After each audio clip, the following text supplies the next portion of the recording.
Hey everyone, how you doing? It's Imran from Web Squadron. We are live again. Sorry, whenever I start, I kind of look at the screen like in a weird like shock wave, like a deer when the headlights go off. And it's usually because I'm a little bit uncertain whether I'm actually properly live or not. So please do let me know in the comments. Hey John, Varys and John B, hope you're both okay. But please do let me know in the comments if you are watching, if the sound is okay, if the camera is fine, and if you're watching from YouTube, LinkedIn, or even Twitter X, because we are multi-streaming to multiple platforms.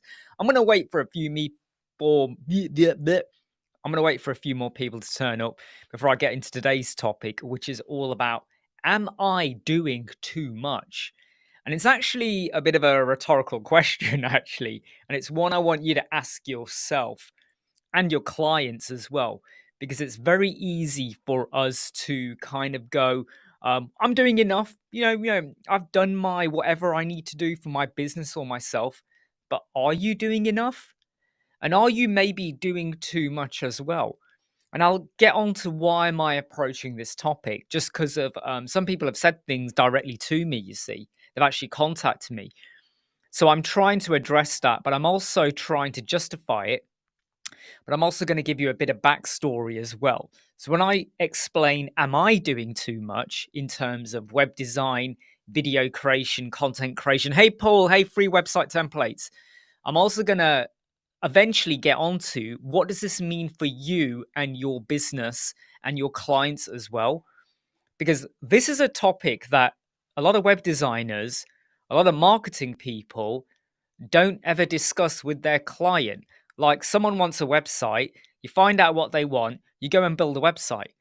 Are you having any of those conversations? Hey, everyone, hope you're all doing okay.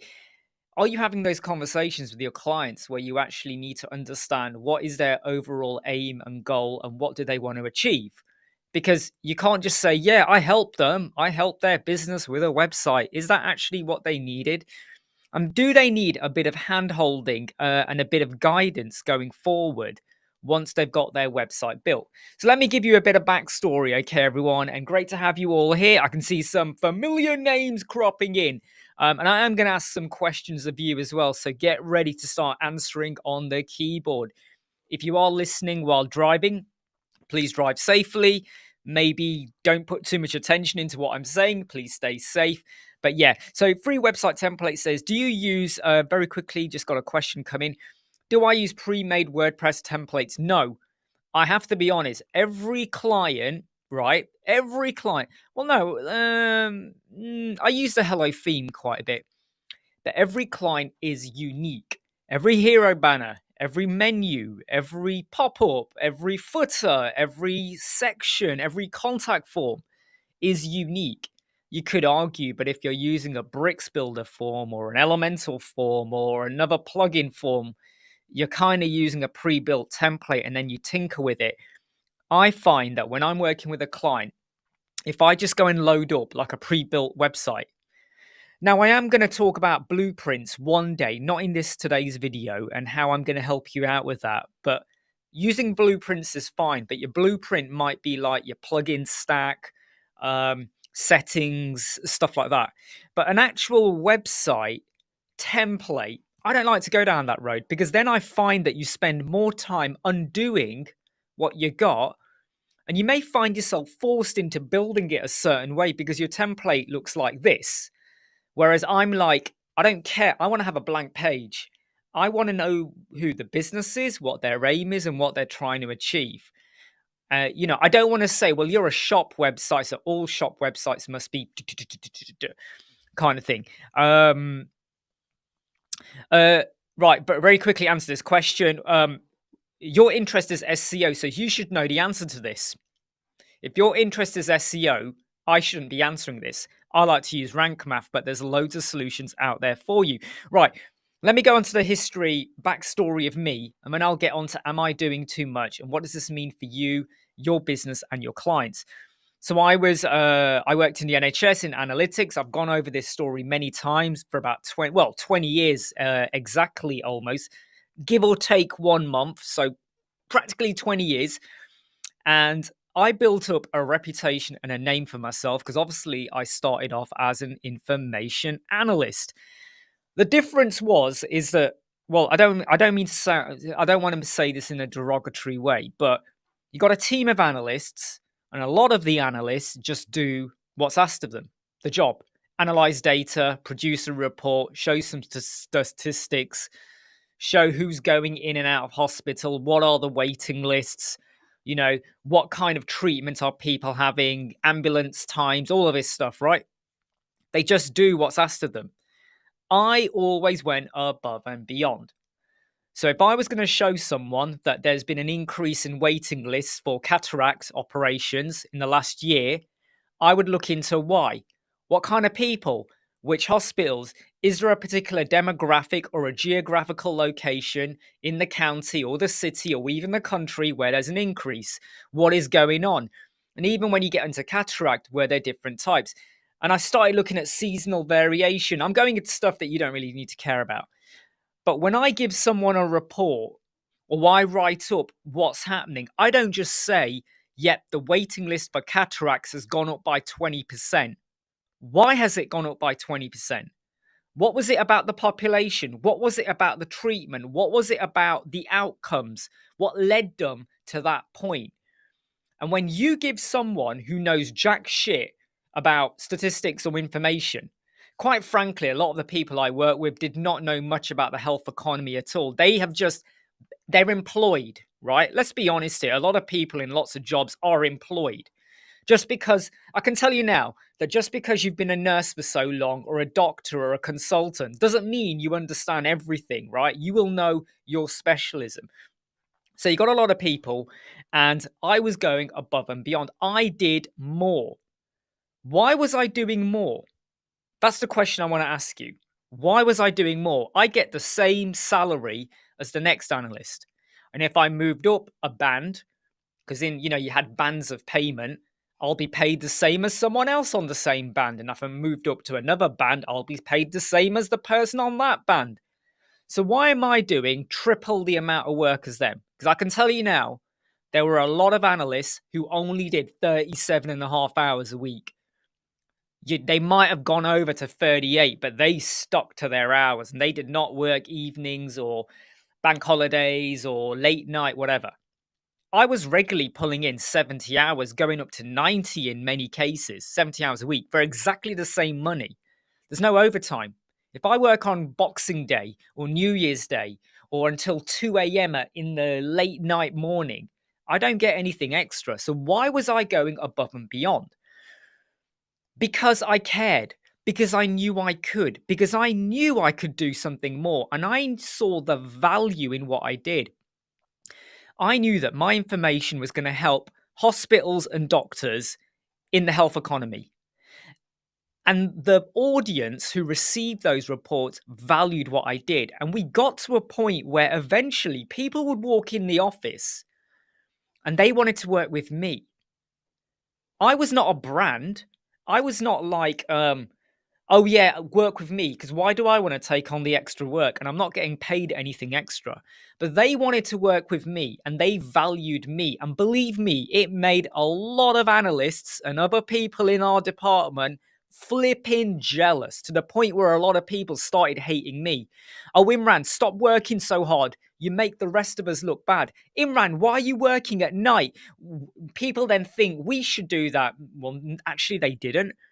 But you could if you want. And if you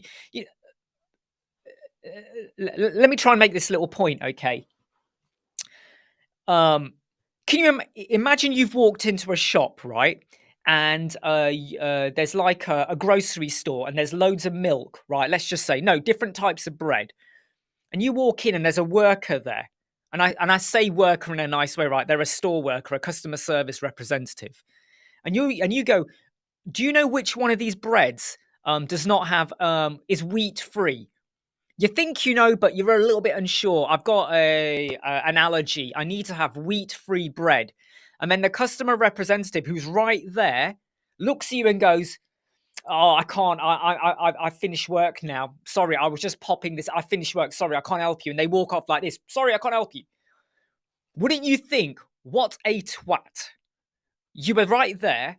I asked you a simple question and you could have just helped me out or answered it. And that's the difference, okay, with above and beyond. And my reputation went through the roof. People wanted to work with me. Hey, Maddie, hope you're okay. Quick question from Free Website Templates. We're a web development agency. We plan to develop 1,000 templates. We're going to sell these. I can tell. Okay, look, I'll tell you what. To my entire audience that are watching right now on LinkedIn, Twitter, YouTube, answer the question. Let's say a company develops 1,000 templates. Are you going to go buy them?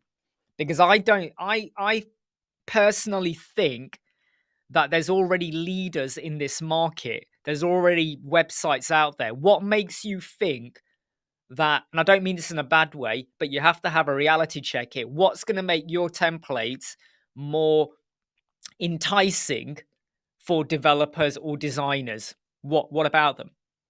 Because there's so much choice and page builders out there, an easier way to do things. Why is anyone going to do that? So here's a question back to the audience. Would you might get one, but are you really going to care? Because I can tell you now, I wouldn't care. So unless you want to book a one-to-one consultation with me, free website templates, and we can look a bit further and deeper into what you have, it's not a question I can answer just like that. Anyway, back to my story. So I go above and beyond. Okay, so I was always doing a little bit more. And that wasn't just in my analytics. When I used to do writing, you can see my books over there. Ding, ding, ding. When I was writing novels, I got involved in lots of writer groups and forums and writing festivals. And again, I always put myself out there by doing a bit more, by helping someone out who wanted an author or a book website or advising people on social media. I mean, we're going back to 2010, 2011, right? I was advising writers and authors on Twitter and Facebook because they just were not used to it at all. Like Twitter, ooh, Twitter is for twits. Do you remember that? In 2010, 2009, when Twitter was just coming out, everyone's like, oh, you must be a twit to use Twitter. I hated that. But there was always this like negative view about people that use Facebook and Twitter and stuff like that. Now look at everyone, right? So I used to do a lot of advice. And by doing that, whenever in a lot of these writing forums, oh, I need a website. Go speak to Imran. Oh, I feel like I want to start using Twitter. Speak to Imran. He's got some really good tips for you. You build a reputation. So in between doing side hustle of building websites and stuff, still doing my job. I was head of department for analytics, so I had that. I had a huge headache over there with my job. But whenever I had time, I was advising. I was designing book covers for authors, right? You know, with Photoshop, CS6 and all that. I was designing book covers for authors as well. Why? I put myself out there. And then someone goes, I need a book cover. Hey, go speak to Imran. So am I doing too much? Was I doing too much? Sorry, is the question. Yes, I was. But it built my brand and reputation. Let me just answer some questions before I keep going on. Idris, I work as a WordPress developer and freelancer. I want to start my own agency, but worry about getting clients. Go and look at my video on how to start a web design business. Go and look at our learnwebsquadron.co.uk website. We have the how to start a web business bundled in with our course. The question really is, why do you want to be a WordPress developer? And why do you want to start an agency? Because you can't. Let me answer this in a different way. Let's say you want to be a garage that works on Lamborghinis. I want to work on Lamborghinis. Are you going to be working in an area where there's people that drive Lamborghinis? If not, why would you do it? Even if they are there, what makes you different from everyone else? Because maybe there's another garage that works on Lamborghinis. Is it your price point? Is it your service? Do you offer something different that none of the others do? So it's easy to say, I want to be a web designer, I want to be a web agency, but what is it about you that's going to attract people? And it's like the earlier question about website templates had. which was about their templates. Why is anyone going to use your template? Why would they not just go and build out their own? John B says you built a follower base by doing too much and showing that you care when applying. Exactly, that's it. Because I mean, you got to be careful though, because you can set a precedent and then people expect it of you. So you have to be able to draw a line and go, I can do that, or I'll get it done in a couple of days' time, but I will get it done for you. Yeah, so Dave goes, I used to go above and beyond regarding accessibility. Well, the thing is, Dave, is that you can't stop trying. So here's another way to look at it, right? Look at all the trouble we have in the world, right? Going back 200 years ago, 100 years ago, whatever. You don't stop. But what you have to think about is the way you tackle it or maybe how you approach it. So what I would say is talk about it in your YouTube videos. Make your YouTube channel and you become a leader in accessibility. Because there are some people we know, like Anne and others, that really hone in on accessibility, right? So you need to do that.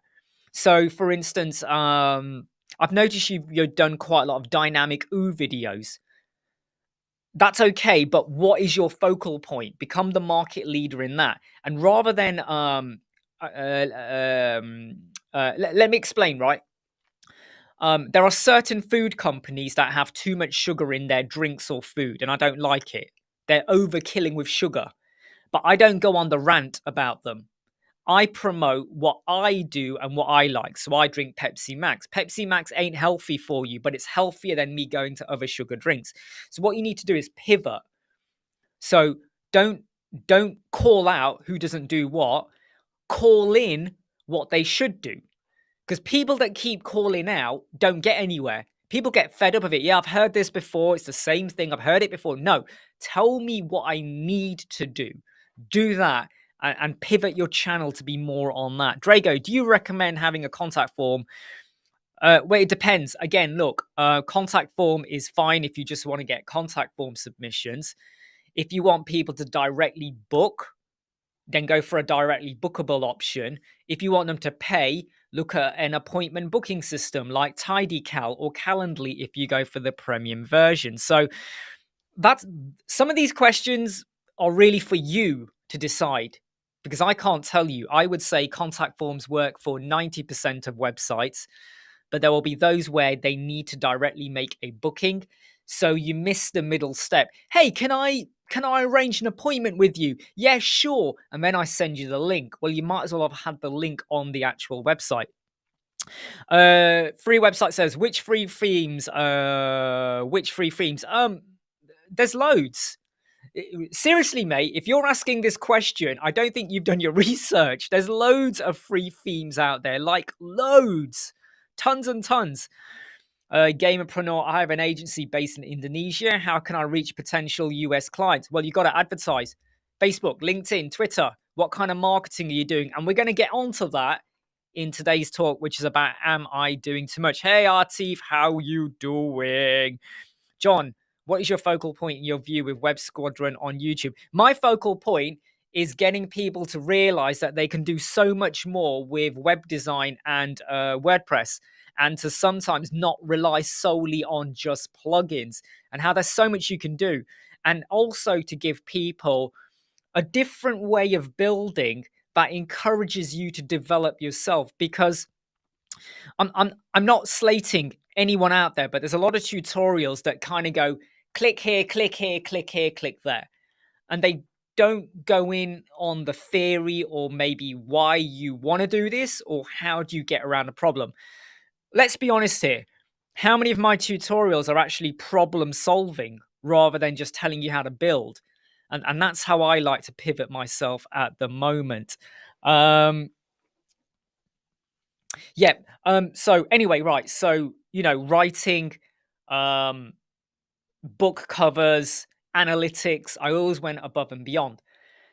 Now, when it comes to web design or the YouTube channel, someone sent me a comment about 4 days ago. Not a comment. They contacted me and they said, Imran, you're putting out too much videos. And they were annoyed. They were a little bit annoyed. And I've had this before. I had it last year. I had it the year before. I always rethink, am I doing too much? And then I end up thinking, I don't give a shit, basically, is I put out, I think it was about 5 or 6 videos last week. In fact, 2 weeks ago, I think I put out 8 videos. 2 weeks ago, I think it was 8 videos in a week. And that's because there was a lot happening. There was stuff to do. There was stuff to be said. There were things happening, plugin updates or whatever. And here's how I see it. I don't cater for just 1 or 2 people. I cater for an audience. And if I put out 1 video a day or 1 video a week or 5 videos a day, which I never will do, you don't have to watch them. And I think that's the ultimate thing where some people kind of fail to understand. I don't rush things out. The video I did yesterday with between Elemental, Bricks, Breakdance, and WordPress Classic Editor or Gutenberg, looking at page speed performance, that took 3.5 days of me building, testing, being sure of what I wanted to put out.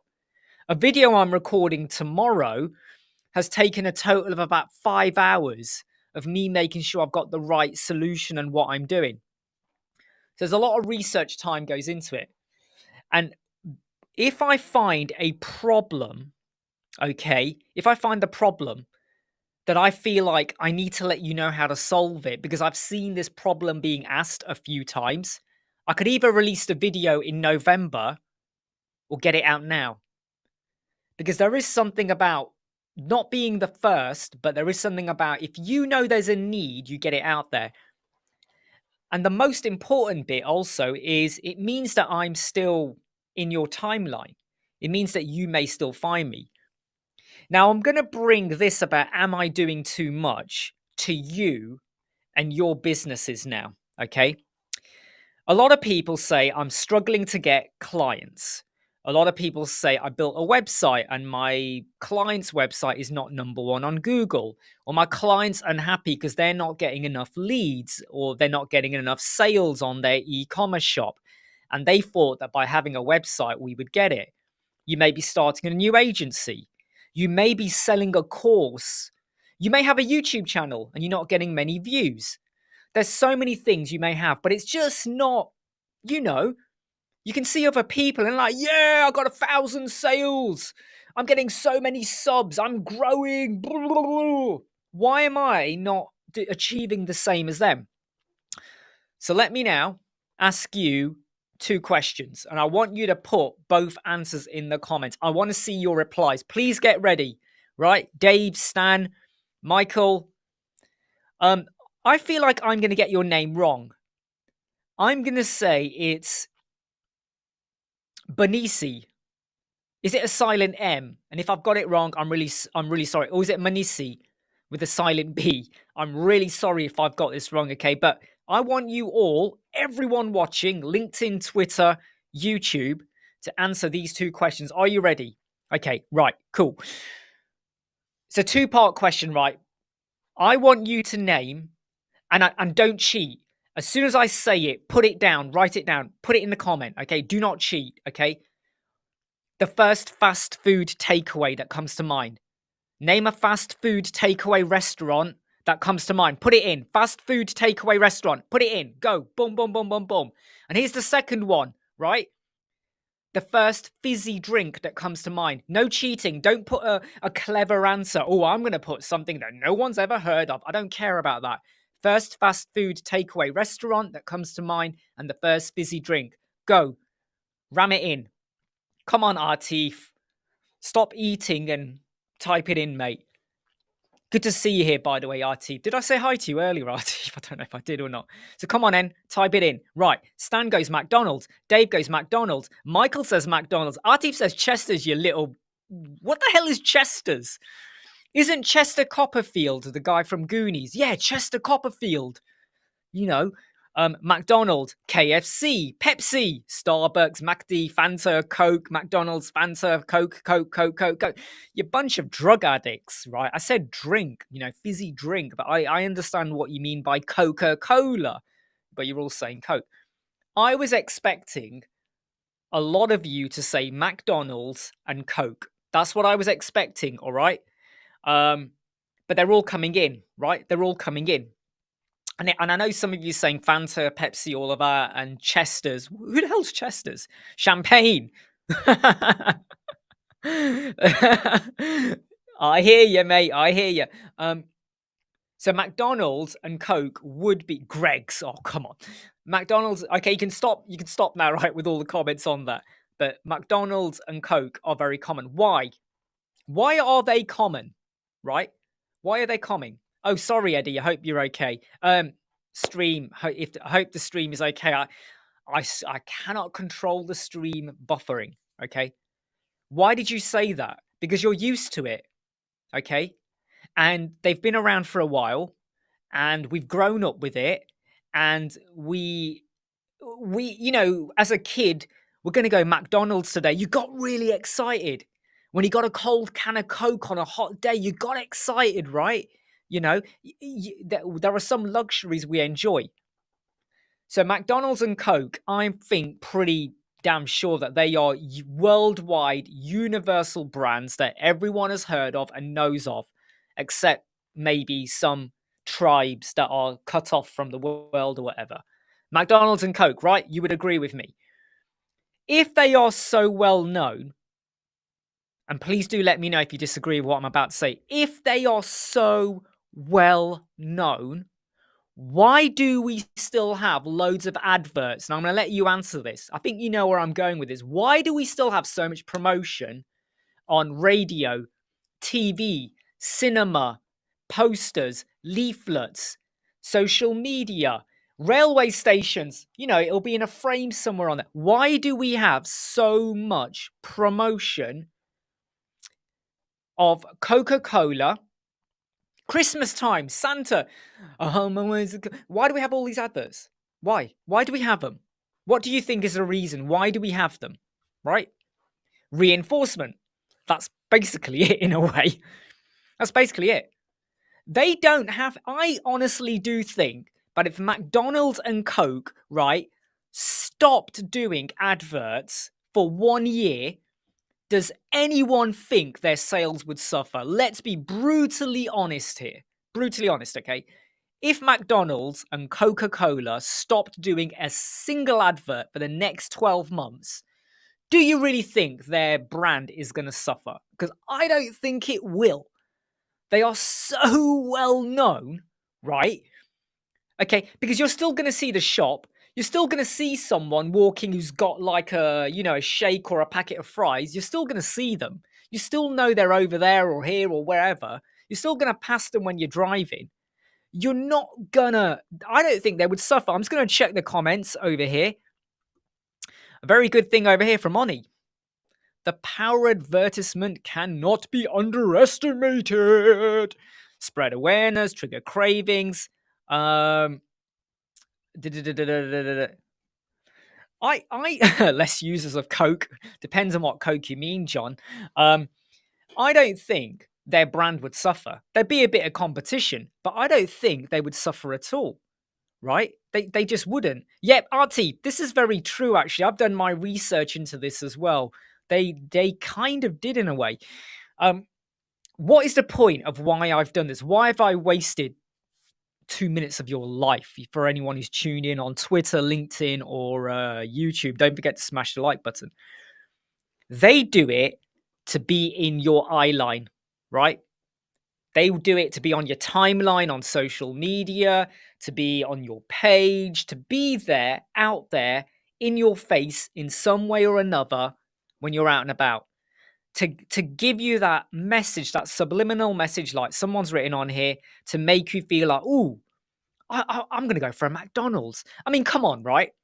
Right now, all of you, if you haven't sorted out your dinner or your lunch right now, how many of you right now are thinking, you know what? I wouldn't mind a McDonald's tonight. Or you know what? I'm going to pick my son up later. McDonald's isn't a bad idea, actually, I'm feeling a little bit like I might go and get a burger or two. It starts to put the thought in your mind. And if anyone says to you, hey, we'll get McDonald's later, and then later on, they change their mind, And they go, "Oh, I don't want to do that now. Oh, don't worry, I made some pasta salad. You know what? Yeah, you know, but I thought we were going to go McDonald's. Oh no, don't worry. Save your money. I made you a pasta salad." Don't you tell me that deep down in your gut you're thinking, "You asshole. I have psyched myself up. The anticipation and excitement of a McDonald's triple cheeseburger. And now you're giving me pasta salad. Be off with you." You know, these impulse moments and all that. So by them still being out there, even though they are market leaders in what they do, it builds that anticipation. And there's a chance that you're still going to want to be go and get involved, go and engage, go and be part of it, right? Stan goes, "No way. He's been avoiding McDonald's and Starbucks for over a decade." To be honest about it, I don't really eat the cob. I go more for the meat. I'm less carbs and more of the protein, even though it's processed. I do prefer non-processed meat, but I'm using McDonald's as an example, okay? So when I do a lot of video creation, it's to keep me out there. I am a small fish in a big pool, okay? And I'm not doing it because I'm scared that, oh, no one's going to watch my video. But it's because it's part of my brand. It's part of my above and beyond. It's part of me being out there. The same goes with social media. I might do 5 or 6 posts a day. There may be the odd day where I don't do any because I either forgot or I was just way too busy or couldn't be bothered. That does happen as well. Why do I put out social media? Because I want to be in your timeline. I want to remind you about our $1 business packs. Go to our website, check them out. I want to remind you of our Elemental web design course. I want to remind you of a video I did about font clamp and how you can help yourself out. I want to remind you of another way you could work with Elemental. I want to remind you about my view on, say, bricks or page speed performance or something like that. It's a reminder. Whether you go and buy that Big Mac or watch the video or click the link in the social media post is down to you. You have the control. All I've done is put it out there. Because unlike McDonald's and Coca-Cola, they could stop advertising for a year and it won't hurt them. I stop advertising or putting stuff out there, it will hurt. It will eventually come back on you. Okay, believe me, when you build a brand and rep, you kind of have to keep up with it. Now, how does this relate to you and your clients? Okay, so a lot of people, they're struggling to get clients or get leads, or the website's not doing well on Google or whatever. 9 times out of 10, I mean, some of it will be down to the website. If the website looks shit or whatever, you're probably losing people there. But 9 times out of 10 is because you've done zero marketing. I literally mean that. The most you've done is go to the Elemental forum or a WordPress forum and you've kind of said, "Hey, I've just designed my website. What do you think?" And you, on that day, you'll get loads of likes. Not likes, but you get loads of views. And then it kind of goes back down. Why?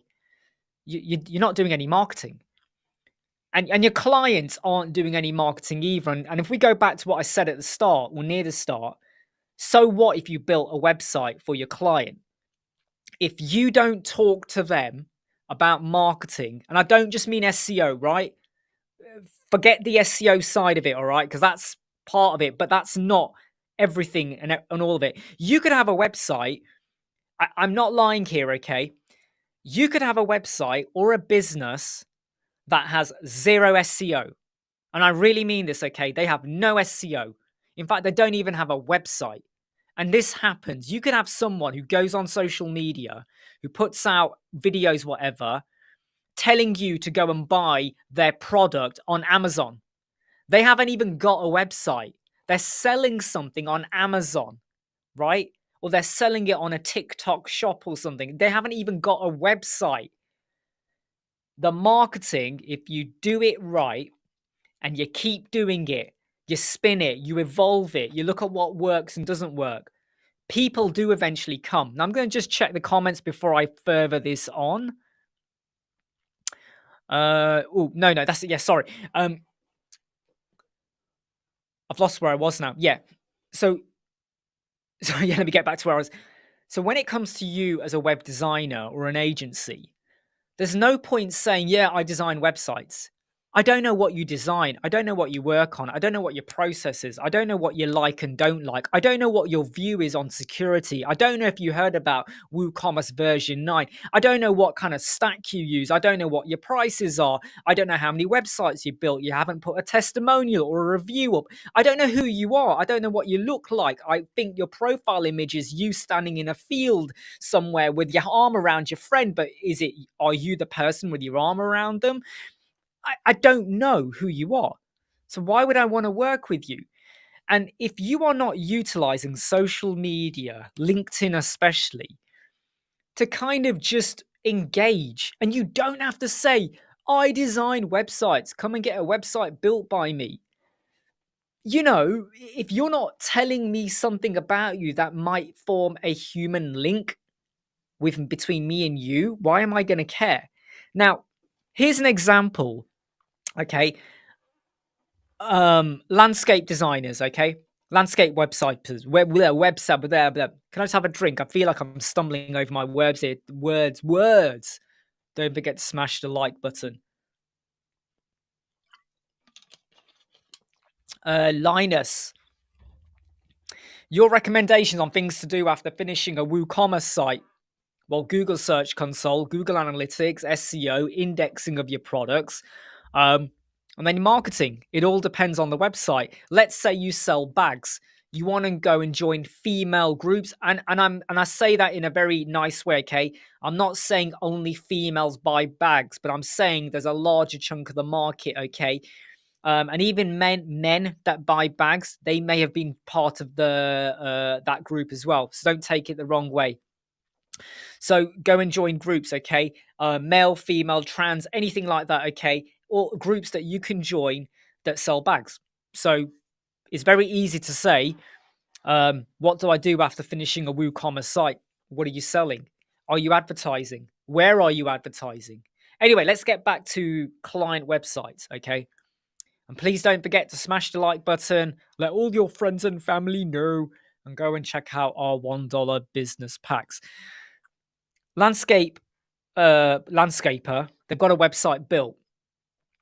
Tell me, I'm going to let you have a think about this, okay? Think about every time Tufik says, can you give me Elementor Pro? Why would I give you Elementor Pro? And you know when people beg, I'm sorry, mate. I don't give anything to people that beg or ask for anything like that. So change your question. Ashraf, I started a Facebook, Instagram page. I'm making shorts and posts every day.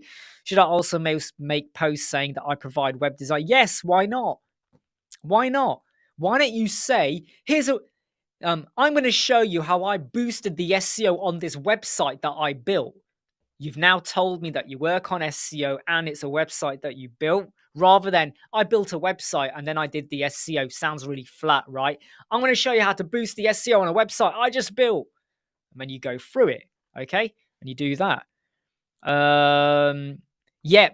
Dave, Twitter has been a godsend for connecting with people you don't know, right?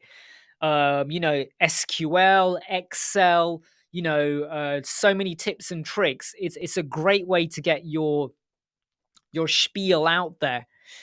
Only how do I ask if they need a website? Well, they will find you. They will find you. Okay. Having a bit of trouble with my Fabigon showing up on Google. You have to make sure you submitted it, and it may depend on your SEO tool. These posts up to 5 times a day. Is there a content planning structure? No, I do not believe in a content planning structure unless you're going for a particular marketing campaign. So in the UK and the US, we have a general election. You will have what do you want to get out on certain days? What is the message you want for that day? And then you reinforce it, right?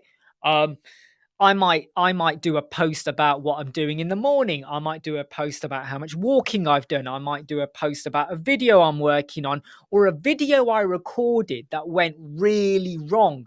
So I'm showing you I'm human. I just spent 2 hours recording, realized the video was rubbish, deleted it, gonna re-record tomorrow. You just gotta move on. Now, someone reading that might laugh at me. Ha ha! You wasted 2 hours of your shitty life. And others might go, you know what? I know the feeling. I've been there. Don't worry, mate. Move on. You've got this.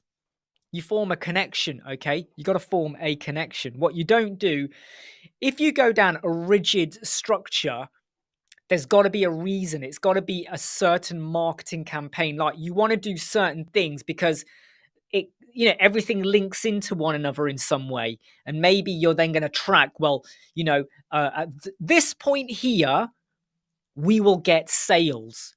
When you sign up for a course, I don't do this, by the way, but when you sign up for a course or a webinar, you get an email, right? And then you get another email and then another email, and they're feeding you stuff bit by bit by bit because they're trying to lead you on a journey. Oh, I know what your pain is.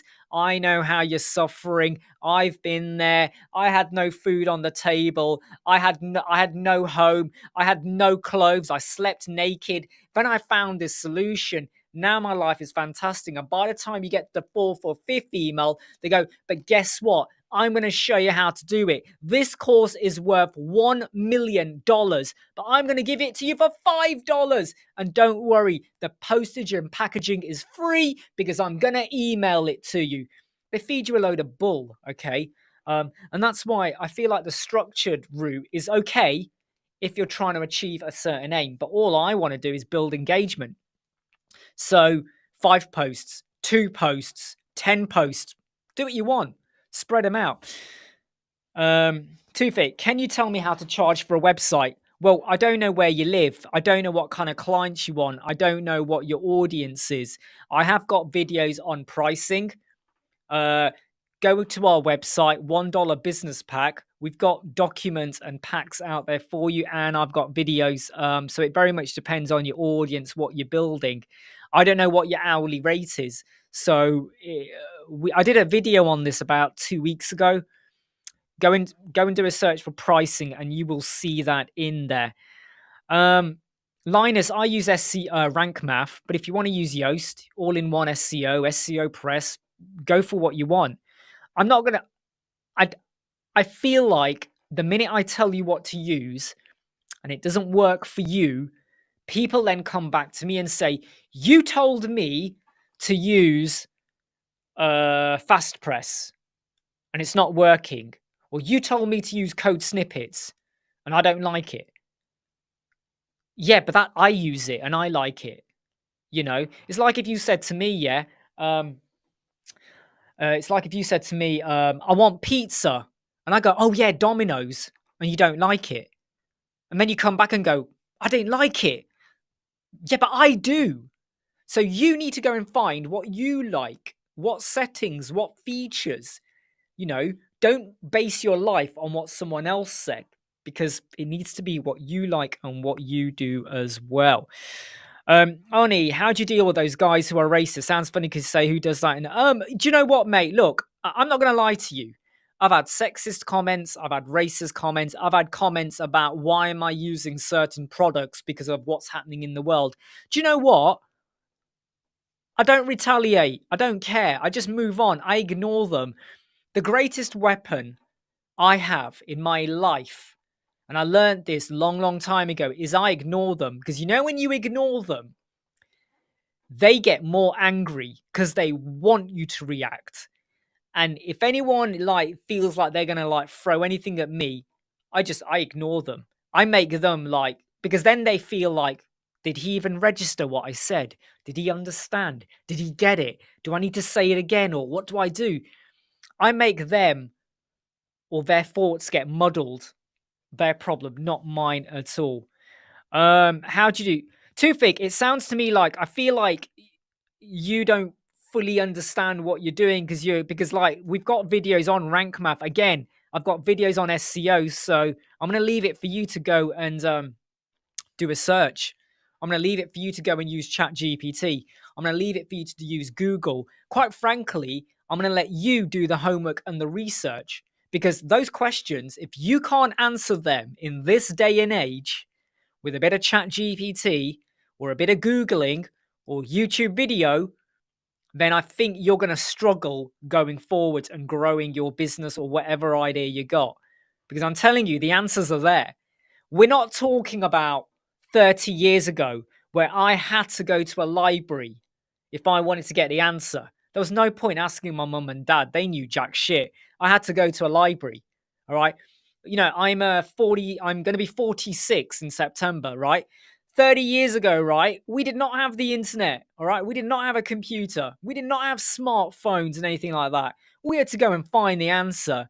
Now, when someone posts a question on the forum or the Web Squadron group, or they email me and they go, Imran, how do I write a bit of CSS to hover? I literally am thinking, the time it took for you to write that question, you could have Googled it. You could have found a video. You could have chat GPT'd it.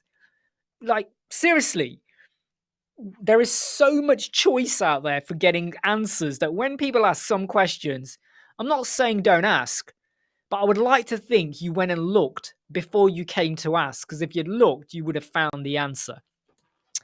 I know, Ashraf. I know. I was born in 1978, but I still act young because I feel young. Young at heart, I am.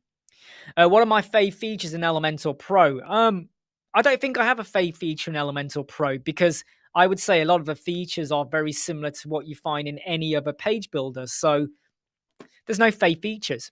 I just like using it. Right. Okay. Back to, sorry. I was talking about landscapers, wasn't I? And I got sidetracked. How many of you have ever worked on a landscape website, or you see people who are landscapers, right? They don't have to have a website, but they're landscapers. When you see their social media posts, what do they show you? They may do decking, landscaping, gardening, block paving, driveways. What do you see as their most common social media posts? Because they do it on Instagram, they do it on Twitter, they do it on Facebook. What do they commonly post? What do they commonly post? I'm going to give you a minute and I'm going to tell you what I see and have been seeing for about a good 15 years. I regularly see these kind of posts. What kind of posts do you see? Gardens after redo, Stan says. Stan's kind of answered it, to be honest. That's literally what they show. Gardens after redo. Well, yes and no. I'll come on to the no bit. Gail. Yeah, just go and Google it. What's wrong with everyone? Just Google it, right? So the most common posts you see are the oh god, what is it? The word I'm not getting it out. The result of the gardens. They show you the finished garden, right? Or they show you a photo to say, we're working on a garden, and they show you a photo of the garden that looks like a bomb's just hit it. You know, there's mess everywhere, there's soil here, there's bits of wood, there's a wheelbarrow tipped over, there's someone stood there without their shirt on, right? Yeah. And they're having a drink, or they're just sat there with a cigarette in the corner or whatever. And like, they're the most common photos you see, the result or the during. Here's where landscapers are getting it wrong. And I've advised businesses and they've changed their way, okay? Here's what they get wrong. And tell me if you agree with this. Imagine you are on the hunt for a landscaper and on Facebook, you see some companies posting, or you see them posting on Twitter. I'm going to give you two scenarios, right? And you tell me which one are you more likely to go and dig deeper in, okay? None of them state the price. Okay, let's be clear here. One of them shows you the result at the end, and or they show you photos during, right? The other landscaper, when they post their photos, they post the before, the after, and maybe a photo of the design, right? You got the landscape who just shows you the result, and maybe a photo during. Another landscaper shows you before, after, and maybe a photo of this is what they were trying to achieve. This is the scribble. It doesn't have to be a computer design. It doesn't have to be a piece of art. It could be a scribble on a bit of paper with a layout. Maybe they've said in their post when they were working on it, most of them just say, hey, I'm working on a garden. Here's a photo of our latest work. We're working on a garden. They don't really tell you much more than, yeah, we're working on a garden. We're doing a bit of decking. You can't even see the decking. You can't even see, well, where's it going to go? Whereas this other company, during it, they say, we're now going to install these new decking boards and we're going to go for this design and we are going to move this chunk of land or plants and we are going to transplant it to another area and we're going to stick some new topsoil or compost in. Who gets your interest more? The one who just showed you a photo of them like stood with a drink in their hand while they just stood over a big pit? Well, they just showed you the result. So I don't even know what it was like before. Or the one who kind of told you and took you on a journey. They showed you a bit more. They told you a bit more. And that is the mistake a lot of businesses make. And I don't just mean landscaping. It could be any business. They're not taking me on a journey. I don't know you. I don't know anything about you. Maybe you're a web designer and all you're doing is saying, I built this website. I built this website. Here's the review. So what? Great. Maybe there was a before and after. Maybe there was a scribble of a design. Maybe there was something about it. Maybe there was like new solutions or features, right? We could all say, here's a new WooCommerce website we built. So what? But if you now say, just built a brand new e-commerce website that allows the customers to do X, Y, Z, or it tracks something, or it has a feature, which was really, really simple. But someone out there that does not understand websites ain't going to know it was simple. Cart abandonment, right? It's bloody simple. But if you now built a website and you say, we made sure that this website had cart abandonment built in so that we could catch those customers that don't complete the checkout and a photo, boom. There's someone out there that wants an e-commerce website. You got loads of people saying, yeah, I built an e-commerce website. Here's a website. Here's a website. And then you got someone else that now tells you cart abandonment. They probably did cart abandonment as well, but they didn't tell you. Marketing, right? Promotion. Right, let's just get on to the competition. Not the competition, the comments. Yeah, take care, Dave. To be honest though, John, I mean, landscapers rarely ever put their prices, do they? They rarely ever state it. So when it comes to like the topic of today was about, am I doing too much? I've always been doing too much, always, because I want to get out there. I want to showcase what I do. I've got videos right now edited and uploaded to YouTube until September. It's either September the 5th or September the 9th. I think it's September the 5th, or it might be the 6th. It's in the first week of September, right?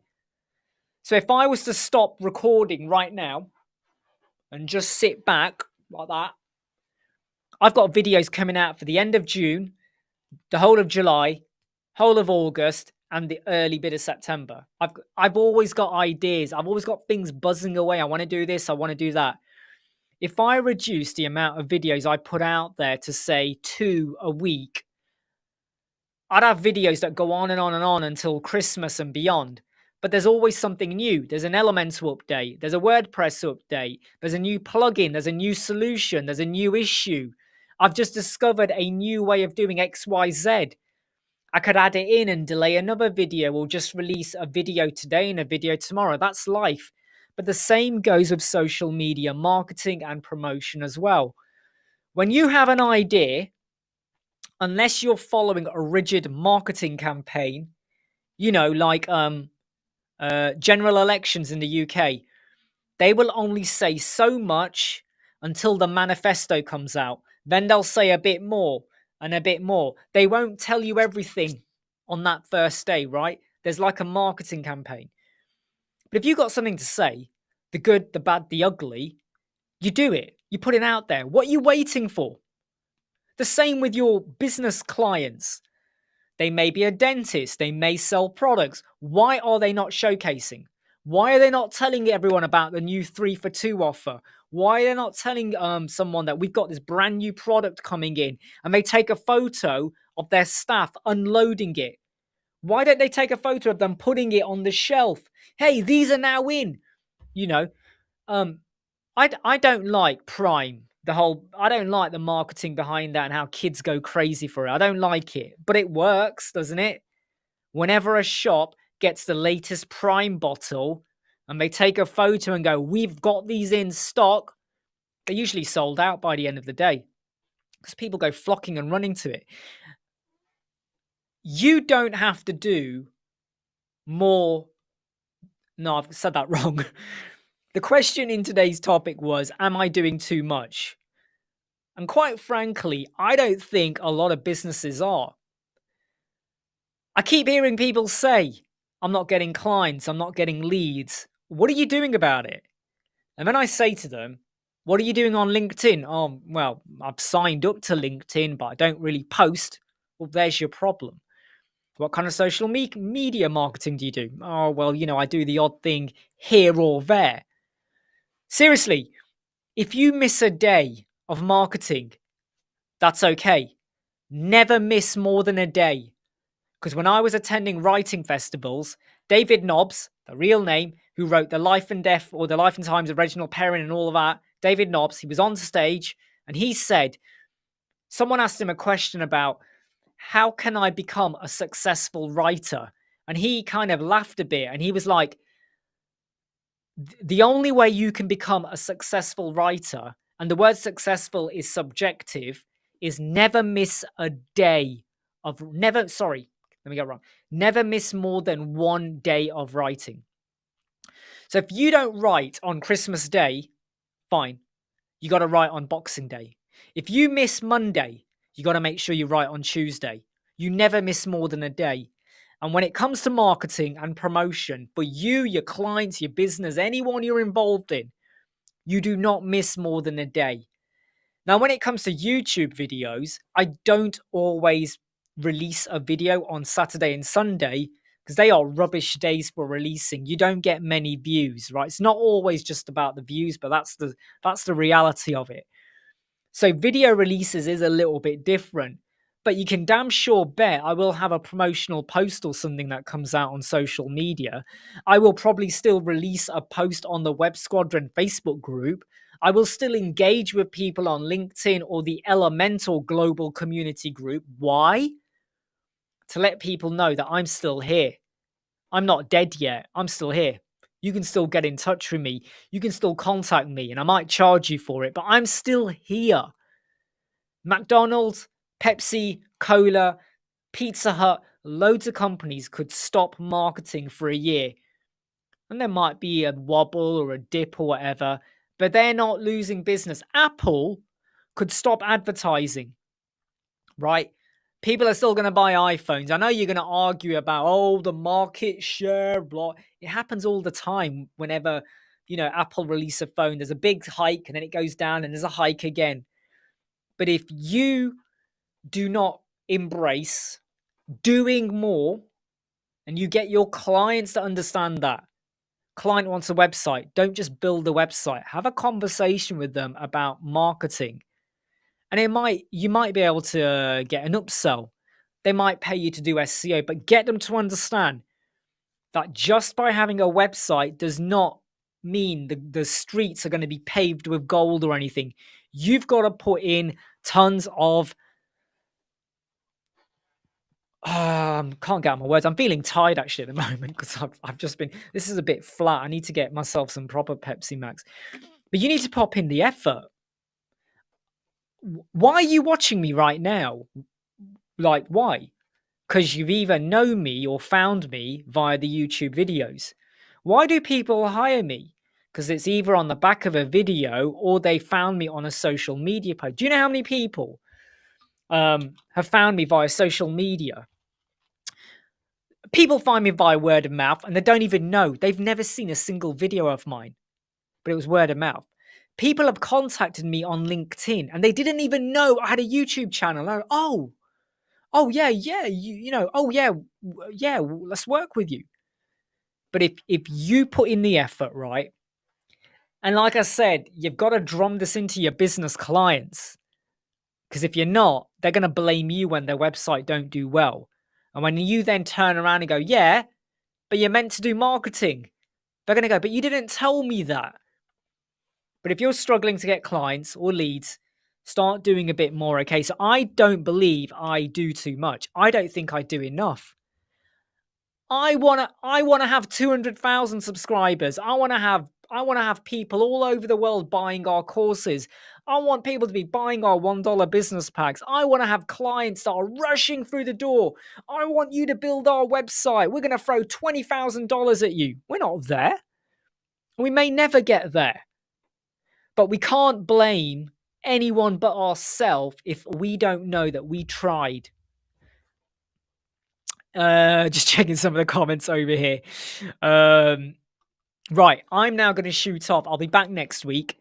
I'll have a think about my topic for next week, but I do feel like doing a live chat with a dedicated topic kind of works a little bit better.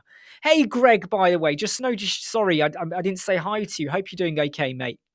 Right, Gibran, everyone here. I'm going to say goodbye. Take care. Have fun. Enjoy the rest of your week. Work hard. Look after yourselves. And most of all, stay safe. And don't take no shit. If someone says to you, you're not a good web designer, or you're not good at this, or you're not good at that, find solace in yourself. Find composure where you know that what you're doing is good enough, right? And if you need to improve, go and improve, right? And if someone says you're rubbish at this and you're like, yeah, I kind of am, go and learn and improve on it. But stay safe, all right? Take care. Catch you all later. Bye.